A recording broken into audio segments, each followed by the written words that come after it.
Your name is Sebastian, and you are cute. Hi, Sebastian. Hi. Hi. Hello.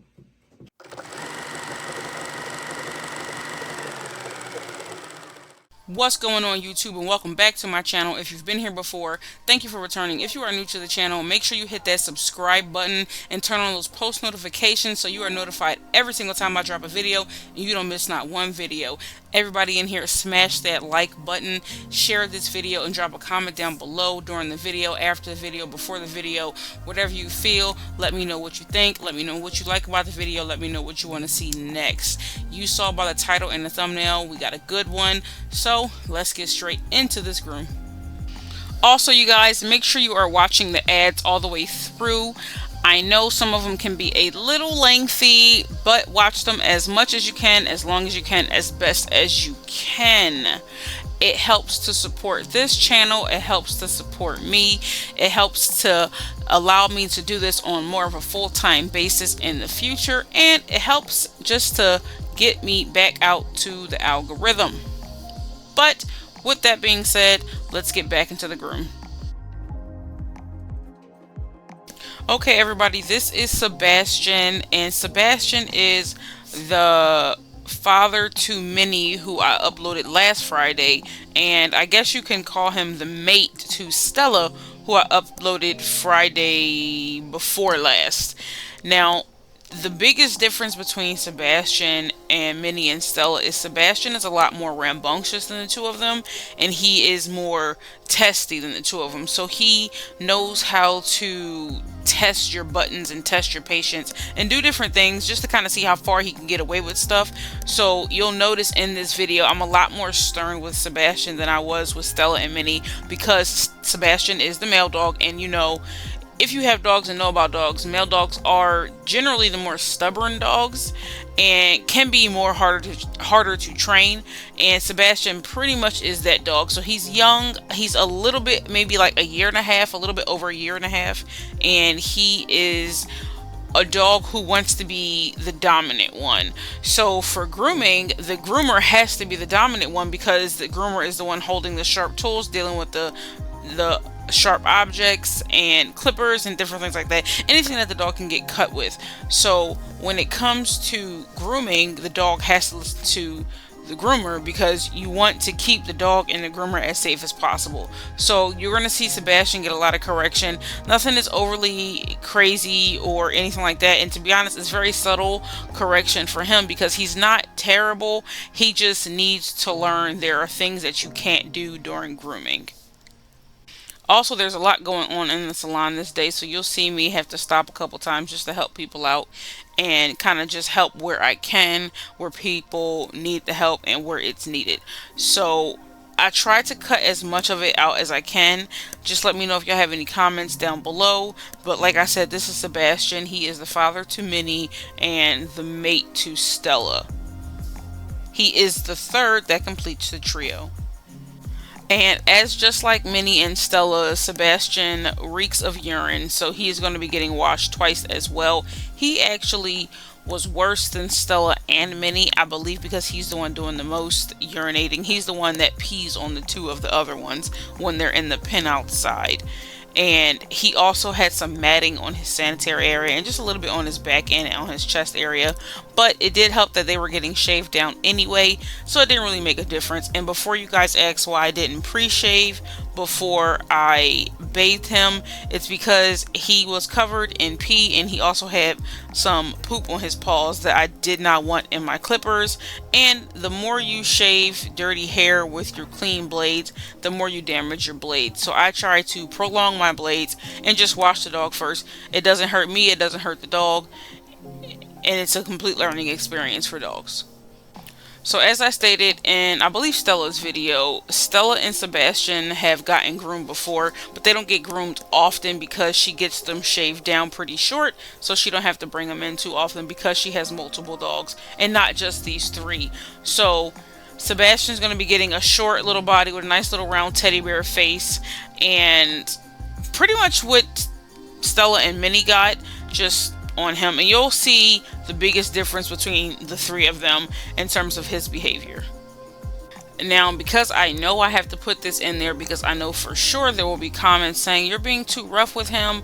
Why are you moving him around like that? Why are you rubbing him so aggressively? So I sped the bath up. So the bath is sped up. To everyone, I'm going to say it again. The bath is sped up, because you all don't really watch the bath. I can see where you guys are watching and where you guys are not watching, and you all don't really like the bath. Well, you like to see the dogs get washed, you just don't like the prolonged bath. So you prefer when it's sped up a bit, because I can see it. And even the people who say that they like to watch the bath, they like it on the slow speed, it still shows that the majority of you are not really watching the bath. So I sped up the bath, so I cut down the time of the bath, but you're still able to see me wash the dog.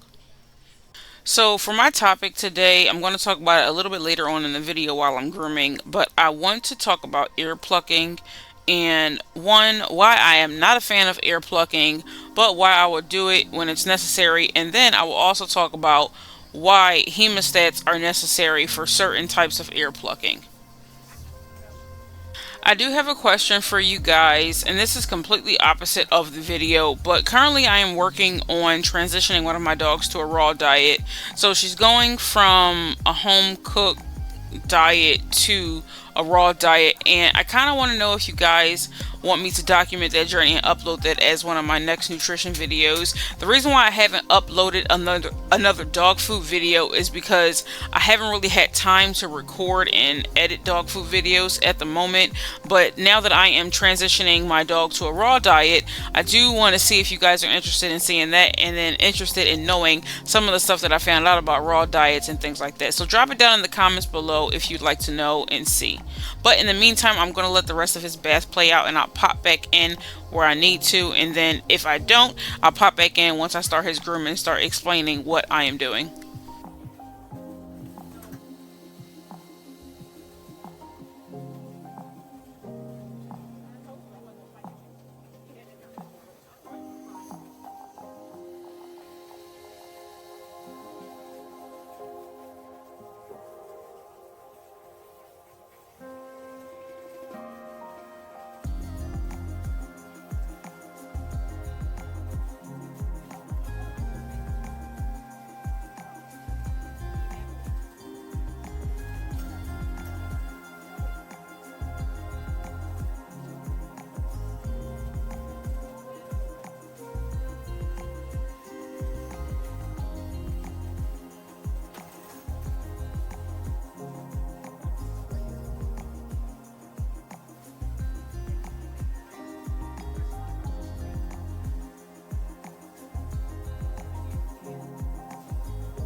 So I wanted to pop back in really quick while I am about to dry him, because I wanted to show you guys, or just explain to you guys before the drying process really starts, just kind of how he is and what you're about to see. So Sebastian is not a fan of the dryer, but like I said, I have it on that longer, thinner nozzle, so it's not as harsh and not as loud for the dogs, and a lot of dogs do well with it. And it is the same nozzle that I used on Stella and Minnie, and they seem to do pretty decent. Minnie just didn't like the dryer around her face. And as I stated before, Sebastian and Stella have been groomed before, But some dogs are just not going to be fans of certain things, and he's one of those dogs that does not like what he doesn't like, and he'll let you know that he doesn't like it. Nothing aggressive or anything like that. He's passive aggressive, so he'll do things that he knows he's not supposed to do, and that he knows will push his limits, but it's just to see if he can get away with it. So somewhere in the middle of the drying process, you'll see me kind of pick him up and hold him just to kind of dry his face a little bit, and then what you're going to see is him jump out of my arms and flip upside down. I don't know how he did it. It was like he was Houdini. One minute he was in my hand, the next minute he was on the table, and I'm like, how did you do that? How did you jump out of my arms and flip around like that? But then I picked him up and I held him close to me and I dried his face. I was also able to put a kennel dryer on him, and it's not a high pressure force kennel dryer. It just blows a nice cool breeze on them. For those of you that are wondering if it gets heated, it does get heated. I tend to not use the heat part of it. I use the cool part. Some people like the heater because it doesn't get hot. It just gets room temperature warm. It's never like hot air, like burning air blowing on them. But I tend to use the cool air because sometimes when you have wet dogs and a heater, like heated air going, it can create a lot of humidity. So I'll usually use the cool part of it because it keeps the back cooler, especially down in the south where it gets hot.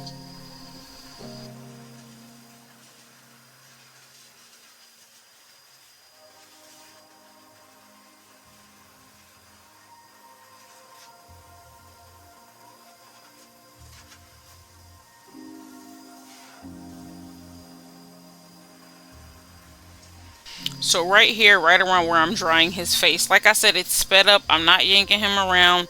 I'm not moving him aggressively. I'm just trying to hold his ear closed so he can get his ear dried, and he's not having it. He's not a fan. And I think like very shortly you're going to see me try and hold him. I'm just literally trying to keep him in one spot. All I do is have my hand on him. I just placed my hand on him and he's freaking out because he thinks I'm going to hold him in one position, which I'm trying to hold him in one area so he's not throwing himself around the table. But it was so hard to get a hold of him because he just moves so quickly. And as you can see, I'm literally just, my hand is just on him. And he is freaking out because he doesn't want it to happen. But you want to keep those ears dry, not in the ear. You don't want to blow air inside the ear because dogs have sensitive hearing, which is why I try and close the ears. But you want to get those ears dry so no moisture is kind of sitting there because that can create an ear infection. And although some dogs are inevitable to ear infections and some dogs just won't get an ear infection, and as much as you try and prevent water from getting in the ear, anytime during the bath the water gets in the air just a little bit. Even if you put cotton balls in the ears, the cotton balls still get wet, and that's moisture sitting in their ears. So there's a lot of different things you can do that will stop the water from getting deep into their ear canal, but there's still moisture in the ear.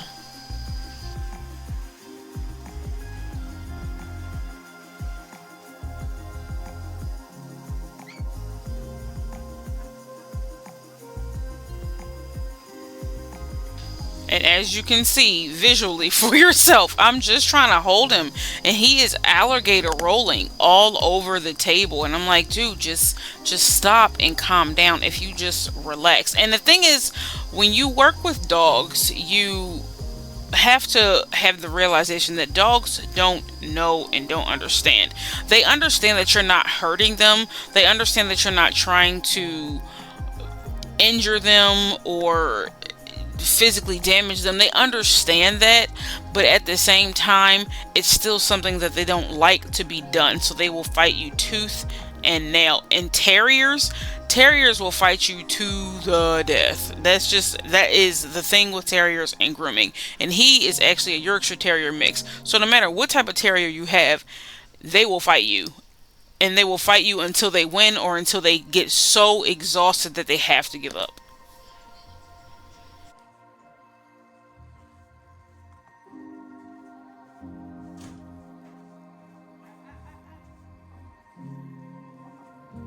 Okay, so on Sebastian, I am doing a 5 blade on his body, and I'm going to be doing a 1 guard comb on his face because she wants the face really tight. But I know you guys, some of you guys are really not going to like it, but she wants his ears left long and his tail left long. So in terms of his ears, I'm pretty sure I did just like a really light trim on them, if a trim at all. And then I did the same thing on his tail because she likes to keep some tail and some ear to leave kind of a little bit of personality on the dog. And before you guys get all in a huff in the comments about the view and you don't like the stationary camera, some people prefer the stationary camera because it's better for their eyes.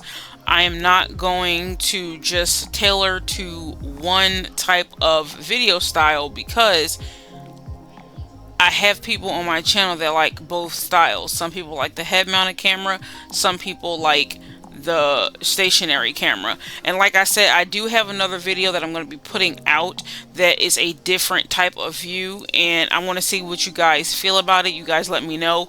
It's not the head mounted camera, it's a different angle, but you're still able to see everything. But for now, I'm still going to upload these videos because like I said, it's easier on a lot of my viewers and they prefer the stationary camera. Some people just want to watch people groom. They don't have to see every detail and every aspect. But that is also the reason why I explain what I'm doing in detail while I'm doing it, so you know what I'm doing. If you have any questions, you can always drop them down in the comment section. And also for the people who comment on the music in the background, the background music has to be there. I cannot keep the complete salon sound in there because we play music in the salon. We play mainstream music in the salon, and there needs to be something that tunes it out. My voice by itself does not tune it out. I have to play something on top of that. So you're going to keep asking, I'm going to keep explaining it to you. I have to have some type of background music on there. Now what I will say is, in the video of the 15-year-old dog, I was testing that background song. I now know it was not the best choice because it was a bit much. I even felt so myself after I uploaded it, so I won't be using that track anymore. But I do try and put some calming and relaxing sounds as the background just so you can watch me groom. If I had some prolonged clipper sounds, I'd put that in there in the whole video and slap in some scissor sounds, but I don't have anything like that, so I have to put background music.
So I want to quickly just kind of touch on ear plucking because I know I see it a lot in my comments. A lot of people ask me, do I pluck ears? They also ask me about anal glands, which I'll kind of briefly touch on that as well. But in terms of ear plucking, so for ear plucking, I do not like to pluck ears. And I said this in the video that I did about ear plucking, and that was for the Schnauzer Dora. If you haven't checked that out, go ahead and check it out. But I am not a fan of ear plucking because ear plucking can be uncomfortable to the dog. Now, what I will say in addition to that is if you use ear powder, it lessens the uncomfortableness for the dog and it lessens the discomfort. So it kind of like milds out the pain of the ear plucking. And when you use ear powder and you use the correct amount of ear powder, it almost kind of makes it a little numb, and it's almost like taking pulling a cotton ball apart, and that kind of eases it for the dog. But when you see a groomer use hemostats, so if there is a mat in the dog's ear, you cannot pull that out with just your finger. You have to use hemostats. And it sucks because it looks so brutal, and it is painful to the dog. I'm not gonna lie and say it's not. It is very painful for the dog for you to take a mat out because you're taking a big old chunk of hair out all at once, and chances are it's pretty deep down in the ear canal. So we try and use as much ear powder as we can and kind of just put it in the ear as much as we can and see if we can get it as deep in there as we can. But 9 times out of 10 we're not going to get as deep as the mat goes. So that's when you see a groomer use hemostats and twirl the hemostats to kind of just pull the ear powder out, pull the ear hair out. Now, I have only used hemostats on a dog's ears, I'm going to say probably like twice, at the most 3 times in my grooming career, because again, like I said, I'm not a fan of ear plucking and I do not like the hemostat method. But the only time I've ever used it was when a dog had a mat. And one of the videos I'm actually going to upload on this channel so you guys can see, I did have to muzzle the dog because he was a very sketchy dog when he first came in, and he had a hard rock of a mat in his ear. So I am going to upload that video. I'm not sure when that one's going to come out, but it'll come out probably in the next couple weeks. But I wanted to just touch on ear plucking because so many people ask me why I don't pluck ears. I will shave the ear out and shave as much hair out as I possibly can to get that ear hair out so the dogs can hear and so the mats don't form. Little tiny little hair follicles in the ear is not going to form a mat. What forms a mat in the ear is when there is a massive amount of ear hair and you leave that hair in there. So I will not pluck an ear if I do not need to. Like if an owner drops off and they say, hey, can you pluck the ears? And there's like 6 hairs in the ear, I'm just going to shave those out because why am I plucking 6 hairs just to upset the dog? I'm not going to do it. I'm not that type of groomer. I don't like to cause dogs pain. I feel bad. And like I said, if you use a sufficient amount of ear powder, it dulls out that feeling of their ears being plucked. But at the end of the day, there's still a slight discomfort because you are taking hair out of the dog's ears, and that is a very sensitive part of the dog's body. So the reason why you see dogs react to it is because they can feel that and they don't like that feeling. It doesn't necessarily hurt unless there's a mat and you actually have to twirl the hemostats and pull the mat out.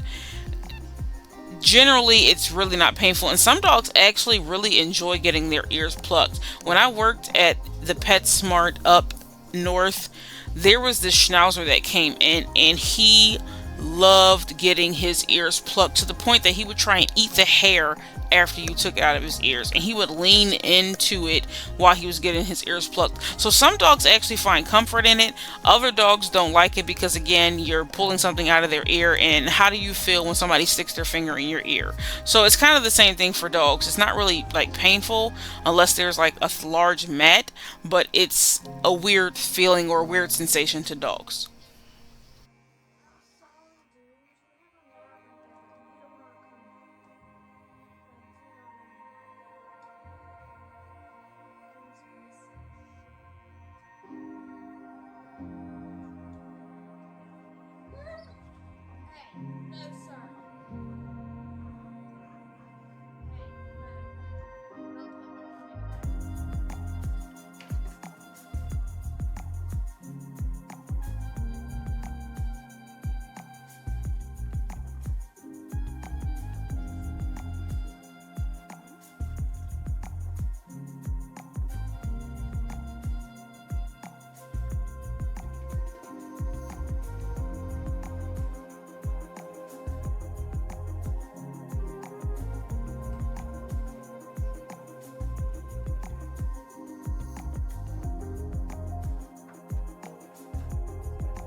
Now, in terms of anal glands, I get a lot of questions about anal glands. Why don't you do the anal glands? I never see you do the anal glands. I think you should do the anal glands.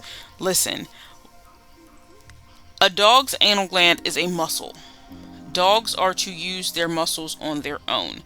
The more you work their muscles for them, the less they're going to be able to work their muscles on themselves. Anal glands should be expressed naturally through dogs. That is why the vet will tell you to add fiber to their dog's diet if you're having an anal gland issue, because fiber firms the stool and it helps to express the anal glands when they make a bowel movement. So I don't do anal glands on owners' dogs who don't request it, because you want the dog to naturally express the dog's anal glands themselves. So if you have a dog that has an anal gland issue, a really, really good source of fiber is pumpkin. And I actually make these pumpkin dog treats for my dogs. And when I tell you, it makes them go to the bathroom. Oh my goodness. It basically cleanses them. And if you guys like me to record a video the next time I make them, I definitely will do that for you guys and upload that under the dog nutrition. Because right now I only have one video up there because I've only been able to get these grooming videos out. But I can upload a video for the dog treats for fiber, as well as the transitioning to the raw diet for my dog Yazzie.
So there are a couple more videos that I'm going to be uploading to the channel, because again, this channel is about dogs, not just necessarily dog grooming.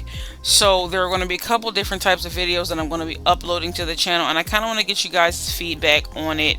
So I'm thinking about doing reaction videos just to kind of go over some different dog training aspects, so things you can notice in your dog to prevent certain situations. So I watch a lot of dog videos on YouTube, and I watch dog videos when they take their dogs to the park and there's something that happens, and I notice things in the video that some people may not recognize just by it, because I've been working with dogs for a very long time, and there's a lot of things that I recognize some people won't. So those are one of the type of videos that I was thinking about putting out there.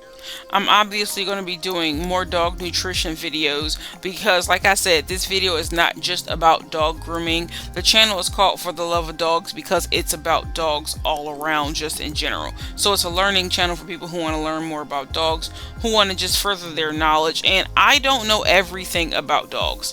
I will always tell everybody I don't know everything about dogs. I probably know maybe like not I don't know everything. I'm gonna just say it right there. I don't know everything, but I do a lot of research constantly, and I always tell people do research themselves so y'all can get the same understanding that I do. And I always say the information is out there for those who need it and for those who want it. So dog grooming videos, and this is not for right now, this is going to be later on in the future. So my thought process is dog grooming will be uploaded on a certain day, dog reaction videos will be uploaded on a certain day, as well as dog nutrition videos are going to be uploaded on a different day. And you guys let me know in the comments what you think about that. But those are some of the things that I was thinking about in terms of this channel, because I want to have just a nice variety of information about dogs for people who come to my channel for them to click and watch.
One quick little thing I want to touch on for new groomers, and honestly, even people who are learning to groom their dogs at home, but it's really mainly tailored towards new groomers.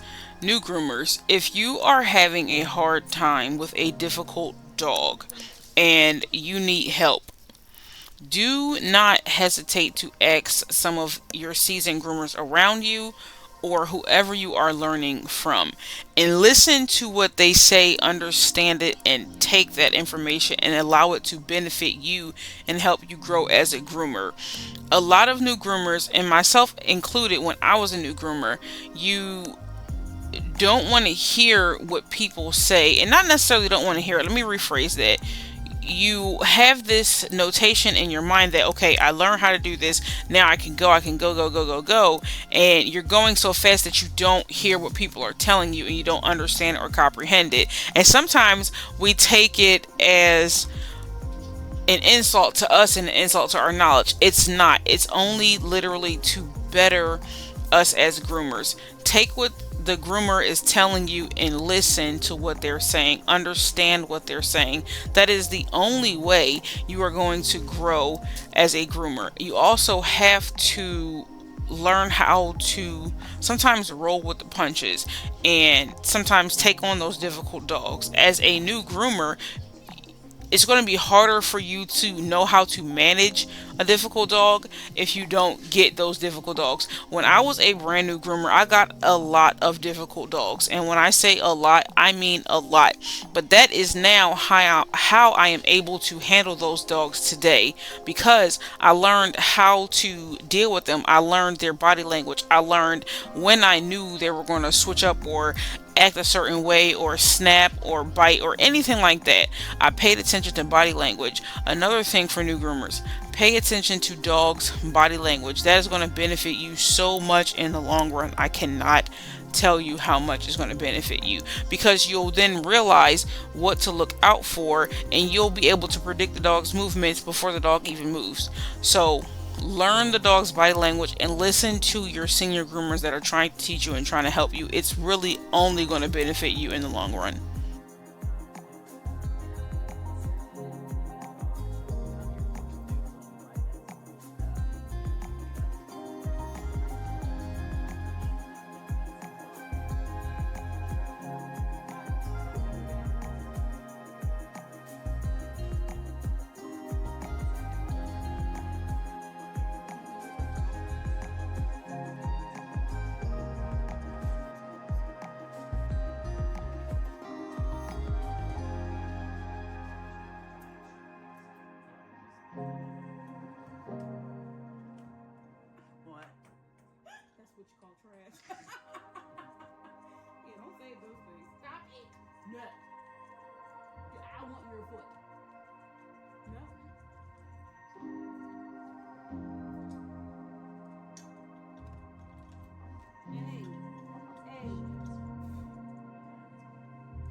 dog when she did the C, and I'm like, girl, you're not listening.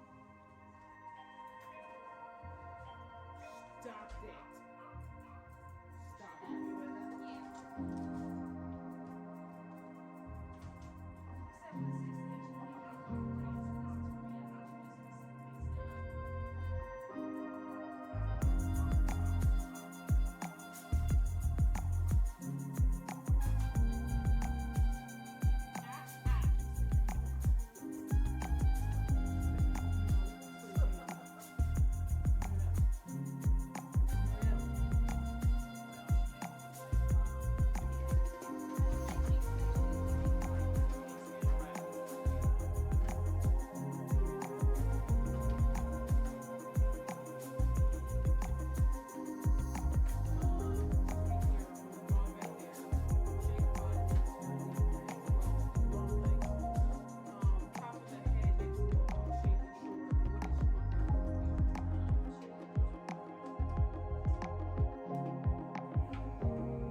all that talking for 30 minutes and it didn't work. He did. He worked hard. Oh,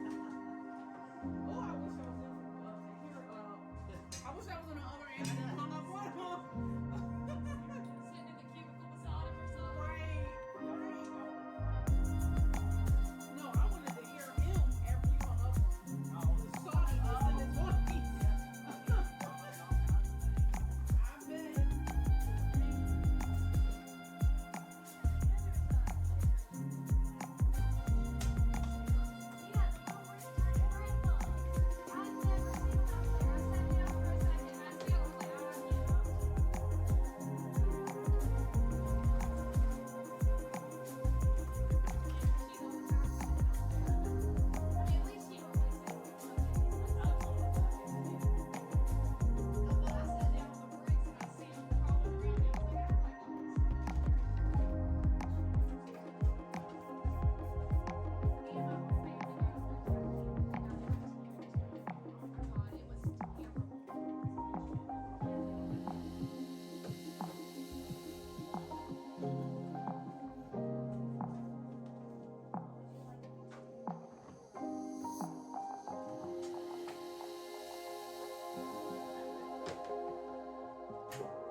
Okay, now I am wrapping up Sebastian's groom and I am putting the finishing touches on him, just getting him ready to go home.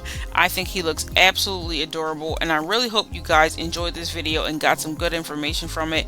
Make sure you guys smash that like button, share this video, drop a comment down below, do all that fancy YouTube stuff. I love you guys. Train your dogs for grooming. Make sure you watch every video straight through, watch those ads, enjoy the videos. I'll catch you in the next one. Love you guys.